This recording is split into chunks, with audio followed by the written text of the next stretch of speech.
इसको डिस्कस किया कि एब्स्ट्रैक्ट कैसे लिखते हैं, लिटरेचर रिव्यू में गैप कैसे ढूंढते हैं। अब मैं आपको मेथोडोलॉजी और इंट्रोडक्शन के बारे में बताऊंगा कि इंट्रोडक्शन कैसा होना चाहिए। उसी आर्टिकल की एग्जांपल लेते हैं।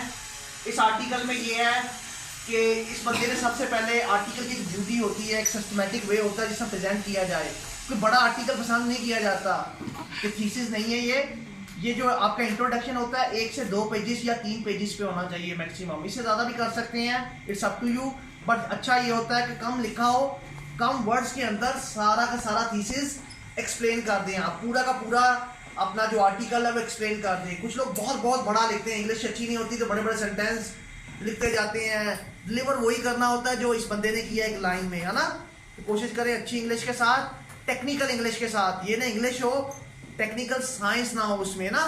तो आ जाएं टेक्निकल साइंस के लिए। याद रखिएगा जब भी लिटरेचर व्यू करें, लिटरेचर व्यू में सबसे पहले कोई आर्टिकल उठा लें। इस आर्टिकल में वो आर्टिकल आपसे लिंक होना चाहिए कोई ना कोई वेरिएबल के साथ, है ना। तो वेरिएबल के साथ लिंक होना चाहिए। वेरिएबल का जो पहला, कभी भी कोई आर्टिकल पढ़े, आपको रैशनल कहां से मिलता है आपकी स्टडी का, आपको कहां से लॉजिक मिलती है कि why are you conducting this research. तो डेफिनेटली इस आर्टिकल में होगी जो आपने आर्टिकल्स पढ़े हैं, 10 पढ़े हैं, 20 पढ़े हैं, 40 पढ़े हैं। हर आर्टिकल में एक नई लॉजिक होती है। कुछ लॉजिक आपके साथ सिस्टमैटिक वे में डायरेक्टली या इनडायरेक्टली रिलेटेड होती है ना आपकी स्टडी के साथ। तो आप लोगों ने उस स्टडी में से ये करना होता है कि सबसे पहले ढूंढना होता है कि रैशनल कहाँ है, चीज़ें कहाँ हैं। ये जो चीज़ें मैं देख रहा हूँ, तो याद रखिएगा जब भी कोई लिटरेचर व्यू करें सबसे पहले इसका रैशनल ढूंढें। क्या ढूंढें? रैशनल हमेशा या पहले पैराग्राफ में होता है या फिर लास्ट पैराग्राफ में होता है, ठीक है। ये पाकिस्तानी पैटर्न है। बट रैशनल हर चीज का, हर वेरिएबल का, हर पैराग्राफ के एंड पे होता है। जो अच्छे आर्टिकल्स होते हैं उनमें क्या होता है, रैशनल जो आपके वेरिएबल्स का है, जहां वो एक्सप्लेन हो रहे हैं उनके साथ ही हर वेरिएबल का रैशनल होता है। हर आपके सैंपल का होता है, आपकी चीजों का होता है, वो कहाँ होता है, इसी आर्टिकल में होता है। जो अच्छे आर्टिकल्स हैं, हर आर्टिकल में वेरिएबल जब वो एक्सप्लेन करेगा तो नीचे रैशनल होगा। क्लियर? अगर ऐसा आर्टिकल होगा जो टाइम पास होगा, जिस तरह हम लोग लिखते हैं थीसिस की तरह, तो उनके एंड में होगा रैशनल या शुरू में होगा। बट जो अच्छे आर्टिकल्स हैं उनमें हर चीज के साथ उसने जस्टिफिकेशन दी होगी, यानी कि वो आर्टिकल का रैशनल होगा हर वेरिएबल का। अगर आपकी स्टडी में 3 वेरिएबल हैं, पहले वेरिएबल को एक्सप्लेन करेगा, दूसरे को करेगा, तीसरे को करेगा। जैसे जैसे वो वेरिएबल को एक्सप्लेन करेगा उनके साथ उनका रैशनल होगा। उसका जो फ्लो होगा चीजों को एक्सप्लेन करने का इतना सिस्टमैटिक होगा कि उसके अंदर रैशनल की तरह ही लगेगा, हर चीज कहानी लगेगी उसकी, है ना। तो अच्छा जर्नल उठाएं जिसमें हर जगह रैशनल होता है। और रैशनल आप लोगों ने अपने वर्ड्स में लिखना होता है प्रीवियस आर्टिकल को पढ़ने के बाद। क्लियर? अब देखिएगा पहला वेरिएबल, याद रखिए कोई भी स्टडी का सबसे पहला वेरिएबल क्या होना चाहिए कि मैं इंट्रोड्यूस करवाने लगा हूं। इंट्रोडक्शन में कौन सा वेरिएबल इंट्रोड्यूस करवाऊं? याद रखिएगा कुछ लोग इंट्रोड्यूस करवाते हैं अगर आपका सैंपल हॉट वेरिएबल हो, मर्जिंग वेरिएबल हो। हॉट और मर्जिंग वेरिएबल ये होते हैं कि जो बहुत ही करंटली इमर्जिंग इश्यू हो। अब इस स्टडी में अगर देखा जाए तो इसका हर वेरिएबल, मेडिसिन भी, ट्रीटमेंट भी और सैंपल भी, सारे ही हॉट है। आपकी स्टडी में जो वेरिएबल्स होंगे उनमें वेरिएबल भी हॉट हो सकते हैं, मर्जिंग हो सकता है, और आपका सैंपल भी हॉट हो सकता है। ऐसे ही है ना। अब आपका क्या है, आप लोगों ने इंट्रोड्यूस करवाना है कि दुनिया में इस वक्त प्रॉब्लम क्या है। कई लोगों का सैंपल बहुत यूनिक होता है जो करंट प्रॉब्लम होती है। कई लोगों का वेरिएबल उसके अंदर जो ऐसा होता है, कोई इंटरवेंशन या वेरिएबल यूनिक होता है जो आपने पहले पे इंट्रोड्यूस। पहला पैराग्राफ इज, आप ये समझ लें कि first impression is last impression. अगर आप यहाँ ऐसा ही कोई वेरिएबल इंट्रोड्यूस करवा रहे हैं जो कि ओल्ड वेरिएबल है, जिसकी वैल्यू नहीं है, या फिर उसको अच्छे तरीके से अंदाज में इंट्रोड्यूस नहीं करवाते, तो क्या करें, खत्म स्टडी। जिस तरह आपकी क्रॉस सेक्शन स्टडी में 3-3 वेरिएबल्स हैं या 4-4 वेरिएबल्स होंगे या 2-2 वेरिएबल्स होंगे, सैंपल डिफरेंट होगा। जब इंट्रोड्यूस करवाएंगे कोई चीज लिंक ही नहीं कर रही होगी, यानी इधर भी उठा लिया, इधर भी उठा लिया, पता ही नहीं है क्या करना है क्या नहीं करना। तो आ जाए सबसे पहले इस वेरिएबल का अगर टाइटल देखा, सबसे हॉट वेरिएबल कौन सा इस वक्त, मर्जिंग इशू क्या है?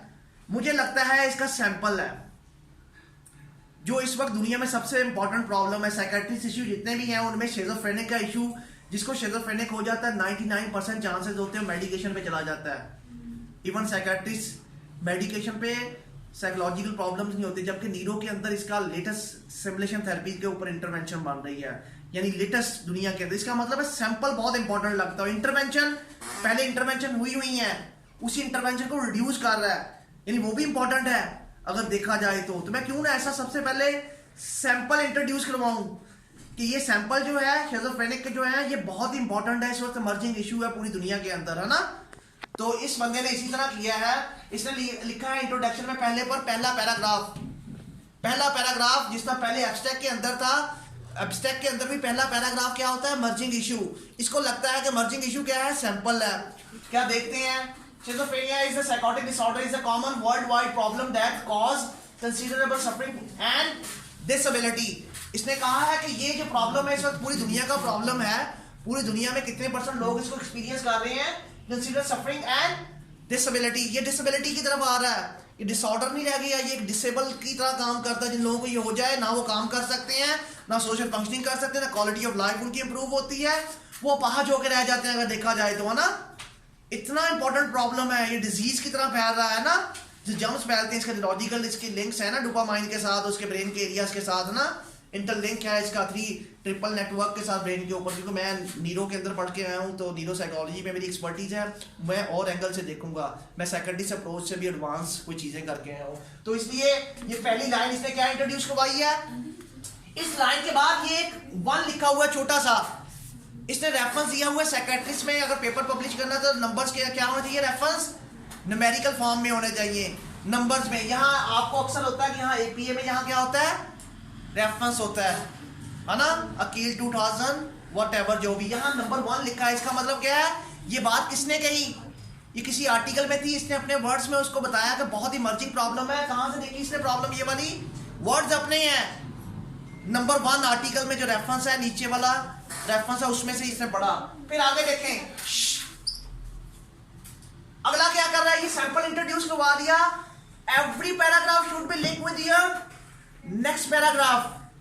अब ये इसने इंट्रोड्यूस करवाया कि ये शिज़ोफ्रेनिक बहुत इंपॉर्टेंट प्रॉब्लम है, इसको और भी इंट्रोड्यूस करवाया जा सकता है, ये ग्लोबल प्रॉब्लम है, इसका डाइवर्स इंपैक्ट है, किसके ऊपर है, ह्यूमन लाइफ के ऊपर है, इसका वेरिएबल दूसरे नहीं है साइकोलॉजिकल, ये मेंटल हेल्थ के ऊपर, इसके अगर होंगे तो वो आप इंट्रोड्यूस करवाएंगे। अब इसका अगला वेरिएबल क्या है, एंटी डिप्रेशन है ना, जिसके ऊपर ये बना रहा है। अगला पैराग्राफ देखिए, यहां इसने खत्म किया, अगला क्या है, anti psychotic drugs are the principal form of the treatment.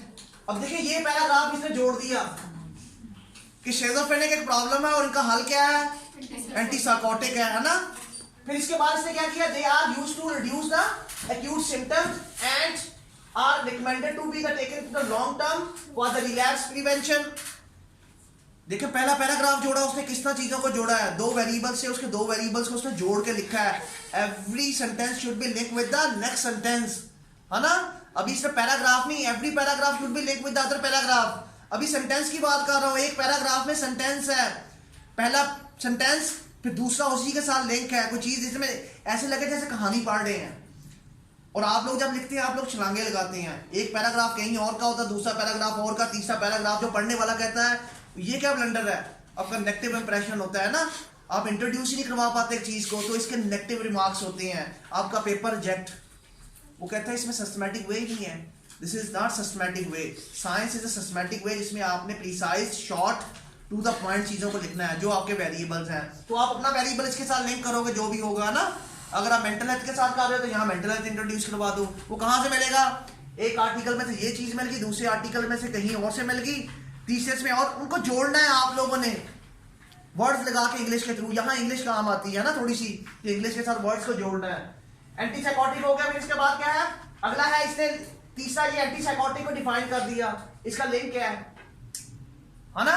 अब वो एंटी साइकोटिक की फायदे बता रहा है कि long term and short term. ये अगला पैराग्राफ क्या है, long term treatment recommendation are based on the trial that have found continuous and maintenance antipsychotic treatment to be the more effective at the preventive relapse and the discontinuation of antipsychotic medicine and replacement by the placebo। इसका मतलब ये है कि अभी तक इसने जो studies हुई थी, डिफरेंट स्टडीज, उसको ये एक्सप्लेन कर दिया कि अभी तक कंटिन्यूटी के ऊपर लोग फोकस कर रहे हैं, कोई रिलैप्स के ऊपर कर रहा है, कंटिन्यूटी को लिंक कर रहे हैं रिलैप्स के साथ, इसी के वेरिएबल्स हैं। अगला पैराग्राफ इसने लॉन्ग टर्म ट्रीटमेंट और शॉर्ट टर्म ट्रीटमेंट के बारे में बताया है। और उसका लिंक बताया है रिलैप्स के साथ, है ना, जो जो स्टडीज हुई थी, और रेफरेंस भी दे दिया। अगर देखा जाए तो यहाँ रेफरेंस दे दिया 2 and 4। ये पैराग्राफ आप पढ़े, ये सेंटेंस आप पढ़े, ये लिंक है इसके साथ, सिर्फ टू द पॉइंट वही बात कर रहा है जो इसके वेरिएबल्स हैं। ये नहीं है इधर की उधर की इधर की, है ना, छोड़ नहीं रहा, किसी को कंफ्यूज नहीं कर रहा। आप लोगों ने छोड़ना नहीं है। आप लोगों की रिसर्च ऐसे लग रही होती है इमेजिनेटिव है। इमेजिनेशंस के अंदर सर्च करना और साइंटिफिक रिसर्च करने में बहुत डिफरेंस है ना। तो ये है साइंटिफिक रिसर्च। साइंटिफिक रिसर्च के अंदर आपका every sentence should be link with the other sentence, और ये आप लोगों ने सिस्टमैटिक वे में करना है कि कौन सा पहले आएगा कौन सा दूसरे पे। ये कोई आपको सिखाएगा नहीं। आप लोगों ने 10 आर्टिकल पढ़ने, 10 आर्टिकल में से जो चीज़ मिलती है कॉपी पेस्ट करके साइड पे रखते रहे, फिर उनमें से जोड़े पहला आर्टिकल का ये इंपॉर्टेंट लगता है मुझे मर्जिंग वेरिएबल, फिर दूसरा पैराग्राफ देखें ये उठाएं 10वें आर्टिकल में से ये लिंक होता है इसके साथ मेरा वेरिएबल, फिर तीसरा। यानी चीज़ें पढ़ी हुई हैं डिफरेंट आर्टिकल पे पढ़ी है, आपने उनको पहले पढ़ना है, पढ़ेंगे तो आएंगे ना समझ कहाँ कौन सी चीज़ पढ़ी है, फिर उसको दिमाग को यूज करते हुए आपने लिंक करना है। ये जिस बंदे को आ जाए लिंक करना, चीज़ें सारी हुई पड़ी हैं डिफरेंट आर्टिकल आपके हाथों में होंगी, बट आपको जोड़ने नहीं आएगा कि कौन सा सेंटेंस कहाँ जुड़ना है, कौन सी बात कहाँ लिंक होनी। ये आपका आईक्यू लेवल होता है। जितना आप पढ़ते जाएंगे उतना ही चीजें आपके पास नॉलेज ज्यादा होती जाएगी। आपको ऐसा लगेगा आप राइटर की तरह सोचना शुरू कर देंगे। ये राइटर की तरह चीज है। आप लोग जब लिखेंगे, कुछ लोग ब्लाइंडली लिखेंगे, वेरिएबल लिंक ही नहीं होगा। यहाँ इधर शेज़ोफ्रेनिक की बात की है, इधर साइकोलॉजिकल वेरिएबल्स की बात करेगा, इधर कुछ कर देगा इधर कुछ कर देगा, इसका मतलब लिंक नहीं है ना। तोड़ के चल रहा है, छलांगे मार रहा है। जो इस तरह के कंक्लूजन के ऊपर पहुंच जाता है पहले ही वो स्टडी क्या आप इंट्रोड्यूस ही नहीं करवा पा रहे वेरिएबल्स को, कौन समझेगा कि रिसर्च इंपॉर्टेंट है। दिस इज द सिग्निफिकेंट, इसे क्या कहते हैं, significance and importance of your study. और ये देखें पैराग्राफ को ध्यान से पढ़ें, ये पैराग्राफ नहीं है, साथ साथ रैशनल भी है कि why are you conducting this research. पहले उसने इसको ये बताया कि ये बहुत इंपॉर्टेंट प्रॉब्लम, अगर देखा जाए तो इंपॉर्टेंट प्रॉब्लम जब वो कह रहा है this is the one reason, this is the first reason why are you conducting this research, ऐसा ही है। तो सेकंड रीजन फिर एंटी डिप्रेशन को बताता है कि बहुत इंपॉर्टेंट है, इसका काम या ज्यादा करने से रिलैप्स और सोशल स्किल्स पे फर्क पड़ता है। दिस इज अगर देखा जाए तो ये रैशनल है ना, वेरिएबल्स का रैशनल भी है, इंट्रोड्यूस भी करवा रहा है। अक्ल की बात होती है, ये अक्ल तब आती है जब एक बार आप लिखना शुरू करते हो। शॉर्ट लिखें, टू द पॉइंट, डिफरेंट चीजें डिफरेंट जगह पे पड़ी हैं उनको ऐसे प्रेजेंट करें जोड़ के। फिर इसके बाद However, अब वो बता रहा है लिमिटेशन, जितने भी काम हुआ है, लोग काम कर रहे हैं, क्या काम कर रहे हैं, इसकी एंटीसाइकोटिक के मेडिकेशन के ऊपर, टाइम के ऊपर काम कर रहे हैं। टाइम कौन सा, कोई टाइम को बढ़ा के देख रहा है, कोई टाइम को शॉर्ट कर रहा है, कोई कुछ कर रहा है, यही बताया था इसने इसी प्रॉब्लम के ऊपर। आप देखिएगा लिंक। However, अब वो लिमिटेशन बता रहा है, इसके अंदर गैप बता रहा है जिसे आप रैशनल कहते हैं। मैं आपसे पूछता होता हूँ व्हाई आर यू कंडक्टिंग, सबसे इंपॉर्टेंट रैशनल बताओ। एक वर्ड आपका रैशनल है, एक सेंटेंस के अंदर रैशनल है आपका। अगर देखा आप कहते हैं रैशनल नहीं मिल रहा, ऐसे ही कह रहे होते हैं ना, एक सेंटेंस के अंदर एक वेरिएबल का रैशनल है आपके पास होता है, आपको पता नहीं होता कि मैंने करना क्या है। आप देखिएगा ये पूरा पढ़ने के बाद इन तीनों का रैशनल देता है, कैसे देगा। However, there are limitations to this evidence. Antipsychotic medication is usually discontinued abruptly in the people allocated to the placebo, which can be produced the withdrawal effect that the baby can't participate in the relapse. ये उसने previous study से reference दिया कि जब ये studies की जाती हैं प्लेसबो इफेक्ट के ऊपर, तो इनकी इफेक्टिवनेस के ऊपर कहीं ना कहीं चेंजिंग आती है। तो मैं क्या करने वाला हूँ, ये प्रीवियस स्टडी के रैशनल देते हुए उस चीज का रैशनल दिया उसने कि यहाँ रिजल्ट चेंज हो रहे हैं। जब प्लेसबो इफेक्ट के ऊपर चेक किया गया ना इसको मेडिकेशन के बगैर, तब भी उनके रिजल्ट चेंज हुए। अगर ऐसा हुआ है तो मे बी मैं रिड्यूस करके देखूं, है ना। अगर उनको झूठा मूठा कहा गया है ना कि मेडिसिन दे दी गई है तुम लोगों को, तो देखते हैं ना, अगर उसका इम्पैक्ट पड़ सकता है तो इसको कम नहीं किया जा सकता। 2-2 साल 4-4 साल इतनी कॉस्ट इफेक्टिव यानी इफेक्टिव होती हैं ये लोग, एक्सपेंसिव होती हैं, ये मेडिसिन के ले नहीं सकते कुछ लोग। जितना कम होगा उतनी बेहतर होगी, काम के काबिल भी तो होगा ना। मेडिसिन ली होगी तो कभी भी आप काम, आपकी सोशल फंक्शनिंग होगी। जिसने कहा अगर प्लेसबो के ऊपर अगर ऐसा हो सकता है तो वैसे भी तो रिड्यूस हो सकती है। आइडिया देखें उस बंदे का, आइडिया कहाँ से लिया, रैशनल है ना। और रेफरेंस भी दिया हुआ, किसने ये कहा था, प्रीवियस स्टडीज का। जो भी रैशनल दे उसका रेफरेंस लाजमी दे, विदाउट आप सेंटेंस नहीं है। और ना ही आप सेंटेस्ट होंगे किसी भी आर्टिकल में। आप पब्लिश होने के बाद उसके सेंटेस्ट होते हैं, लोग आपको कोड करते हैं। आप अपनी तरफ से कोई बात हवाई बातें नहीं कर सकते। दिस इज नॉट इमेजिनेशन, ये एक रिसर्च है जो साइंटिफिक वे में कोई बात भी करें उसके लॉजिक होनी चाहिए आपके पास रेफरेंस के साथ। क्लियर? आगे आ जाए। Moreover there are little यह कंसिस्टेंट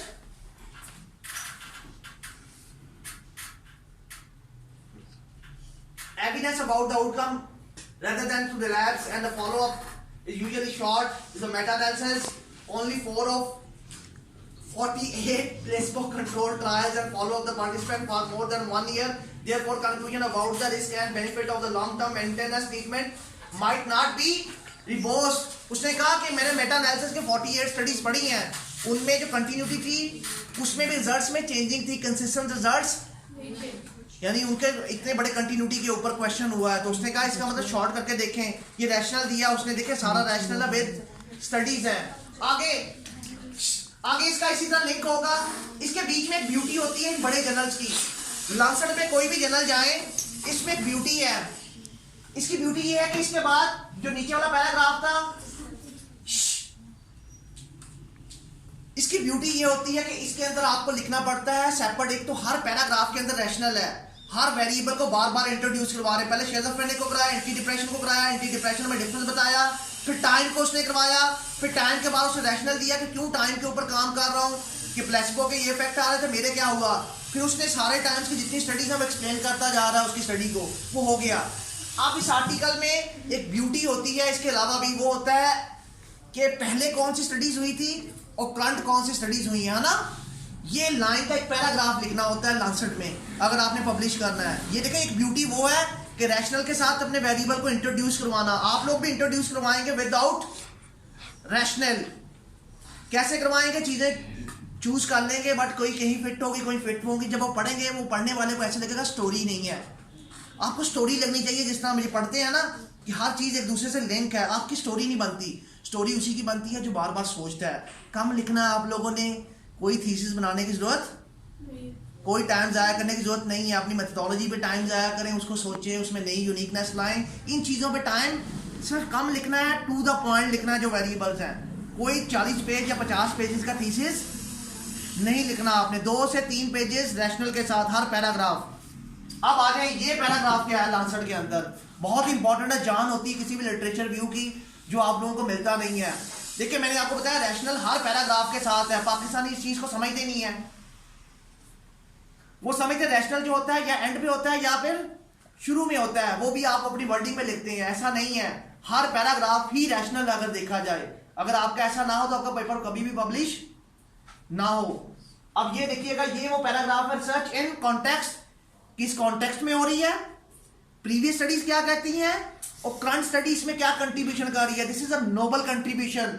किसी आर्टिकल में नोबल कंट्रीब्यूशन आप हेडिंग देके लिखते हैं कि ये स्टडी में नोबल कंट्रीब्यूशन। फर्स्ट है मेथोडोलॉजी के अंदर चेंज कर रहे हैं, दूसरा ये रिसर्च टेक्निक चेंज कर रहे हैं, तीसरा ये कर रहे हैं वेरिएबल नहीं ले रहे हैं, चौथा ये कर रहे हैं, पांचवा ये जो आइडिया है इस आइडिया को कंबाइन करके देख रहे हैं। ये आप कभी एड्रेस करते हैं, इसे नोबल कंट्रीब्यूशन कहते हैं। यहाँ इस आर्टिकल में पहले देखते हैं एविडेंस बिफोर दिस, इस स्टडी से पहले कौन कौन सी स्टडीज हुई है।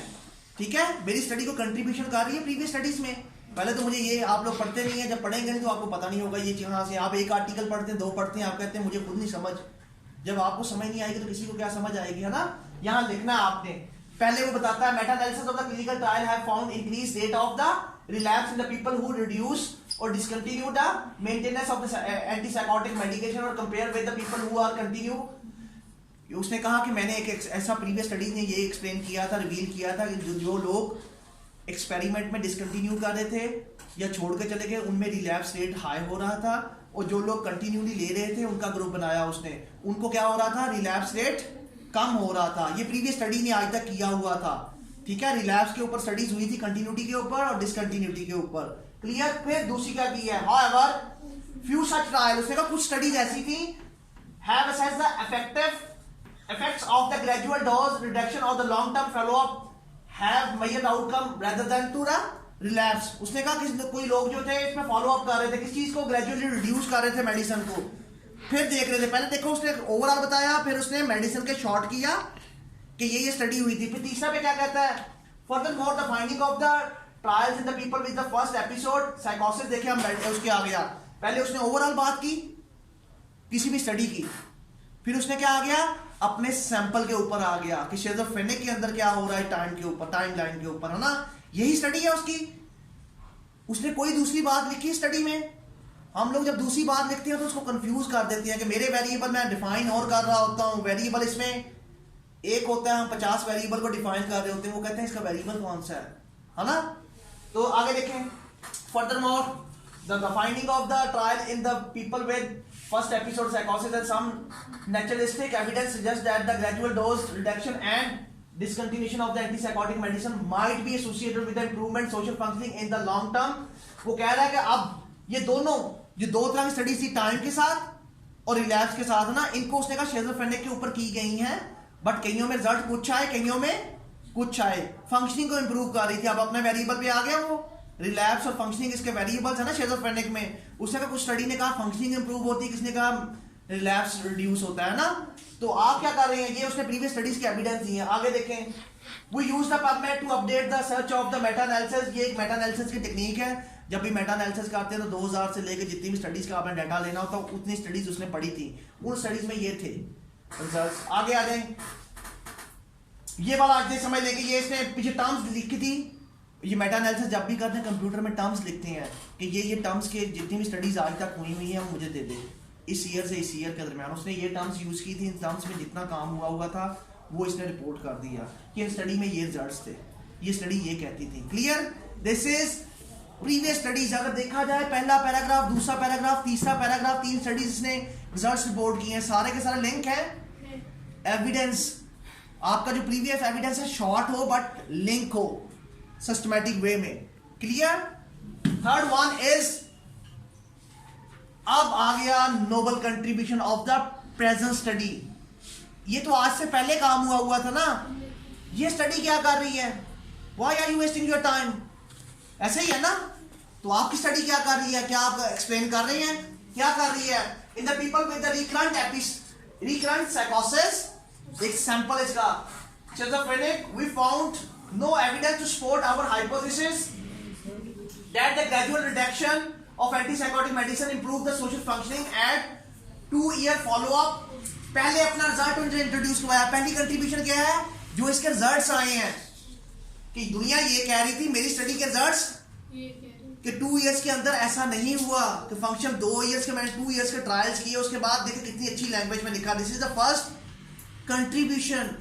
थर्ड का दूसरी कंट्रीब्यूशन क्या है इसकी, antipsychotic reduction increase the risk of relapse compare with the continuity and simple. दूसरे वर्ड्स में ये कह रहा है कि मैंने कहा था कि शॉर्ट टाइम पे मेडिसिन को दूंगा तो रिलैप्स हो जाएगा। पहले उसे सोशल फंक्शनिंग को रिलेट किया शिज़ोफ्रेनिक में, दूसरा क्या किया रिलैप्स को, कि मुझे कहा गया था रिलैप्स कम हो जाता है जब short period of time use करें।